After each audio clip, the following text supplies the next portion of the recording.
चलिए लेकिन एक अपडेट दे दे कि निफ्टी फिर से नई ऊंचाई पर पहुंच चुका है 22,100 के ऊपर। 400 अंकों से ज्यादा की तेजी, जबरदस्त तेजी बाजार में दिख रही है। बाजार में फिर से नया हाई, निफ्टी 22,100 के ऊपर, करीब 2% की मजबूती आज निफ्टी 50 में दिख रही है। सेंसेक्स देखिए करीब 1400 अंकों की मजबूती सेंसेक्स में भी दिख रही है।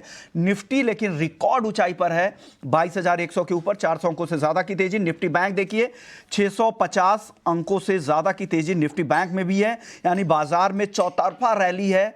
बजट के अगले ही दिन निफ्टी के बढ़ने वाले शेयरों की बात करें तो बीपीसीएल जहां 6.5% की तेजी, पावर ग्रिड करीब 6% ऊपर, अदानी पोर्ट्स जबरदस्त तेजी 5% ऊपर है, हीरो मोटो में 3.5% से ज्यादा की तेजी। यानी बाजार में जबरदस्त तेजी है। ऑल टाइम जो हाई लगा है मार्केट का, उसकी बड़ी वजह है बजट। और बजट के अंदर हुआ क्या है, इंटीरियम बजट एक्चुअली मैं बोलूँगा।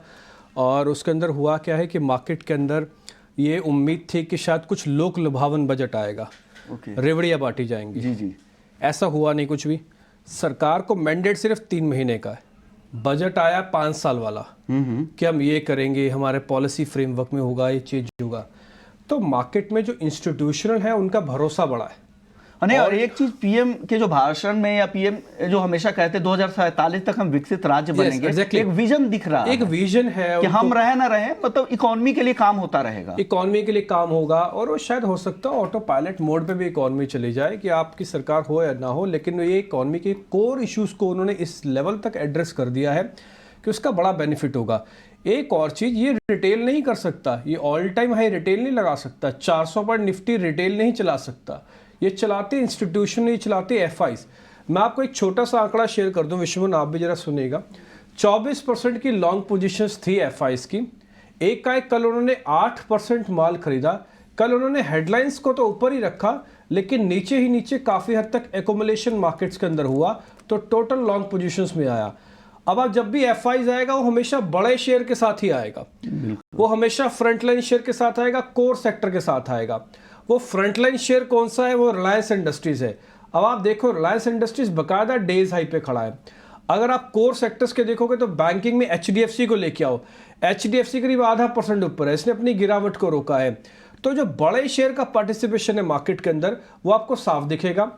रिटेल के पास और जो डीआईज ने काम किया इस बीच, वो ये था कि रिटेल ने अपनी कोई पोजीशंस को ज़्यादा काटा नहीं। मैं आपको फिर से बता देता हूँ, रिटेल ने अपनी पोजीशंस को ज़्यादा काटा नहीं था मार्केट में। इंस्टीट्यूशनल यानी कि डीआईज ने पिछले 10-20 दिन में कुछ नहीं किया, इसमें पार्टिसिपेट ही नहीं किया। ये पूरा गेम एफआईज की होल्डिंग के ऊपर चल रहा था, क्योंकि बहुत स्पीड से एफआईज की होल्डिंग कम हुई थी, वापस से एफआईज की होल्डिंग बढ़ी, बड़े शेयरों में वापस पैसा आया, वेटेज वाले शेयरों में पैसा आया, बाजार को चलने का मौका मिल गया। तो कुछ कुछ ऐसी चीजें बाजार के अंदर आपको वापस से दिख रही हैं, जिसके से हम आज नया रिकॉर्ड हाई लगा रहे हैं। पिछली बार हमारा रिकॉर्ड था 22,124 का, इस बार हमने नया रिकॉर्ड बनाया 22,126 का। हालांकि उसको हाई टेस्ट करने के बाद बाजार फिर से नीचे आया।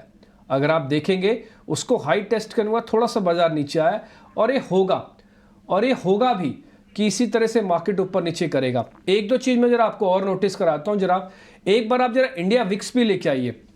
मैं आपको सारे वो पॉइंट्स बताता जा रहा हूं जो इस समय बाजार के अंदर बड़े क्रूशियल है। सब चीजों को आप नोटिस किया कीजिएगा, और उसके बाद मैं आपको एक एक करके 2-4 पॉइंट्स और भी बताऊंगा। पहले जरा इंडिया विक्स एक बार जरा स्क्रीन पे दिखाइए, तो आपको मैं एक पॉइंट रखता हूं आपके सामने। इंडिया विक्स फिर से 2.5% ऊपर है। बाजार चल रहा है, बाजार टूट रहा है, बाजार साइड में है। इंडिया विक्स जैसे तैसे करके अपने आप को एक एक्शन देने की कोशिश कर रहा है। तीसरा पॉइंट वो है अर्निंग्स का। अर्निंग्स में अगर आप देखेंगे तो मिड कैप की जो अर्निंग्स आई है वो काफी अच्छी रही है। विश्वमन, मिड कैप की अर्निंग्स का मतलब यह है कि जो छोटी कंपनीज है जिनका मार्केट कैप थोड़ा कम है, से मान लीजिए 5,000-8,000 करोड़ का, उनके जब नंबर्स आ रहे हैं तो आपको इकोनॉमी के लोअर ग्राउंड पे थोड़ा टर्न अराउंड दिख रहा है, तो वो भी एक प्लस पॉइंट है और ये बाजार के लिए बहुत अच्छा है। जब भी बाजार के अंदर वेटेज वाले शेयर डिस्टर्ब कर रहे थे, जैसे कि एचडीएफसी, जैसे कि ओएनजीसी ने वापस रिवाइव किया, रिलायंस ने किया, तो वेटेज वाले शेयर क्या कर रहे हैं, इंडेक्स को डिस्टर्ब करते हैं। लेकिन अगर आप कोर देखोगे जिसमें मिड कैप और स्मॉल कैप शेयर्स आएंगे, वहां पर आपको ऐसा कोई प्रॉब्लम नहीं दिख रही होगी। तो ये शेयर आपके यहाँ पे जरूर बिल्कुल बने हुए हैं। 400 पॉइंट की तेजी है। कुछ ऑप्शंस वगैरह आज हमने दिन में आपको बता दिए थे, सुबह सुबह आपको नोटिस कराया था। आपको नए हाई लगने की बहुत बहुत बधाई, आपको नए ऑप्शंस के मिलने की बहुत बहुत बधाई।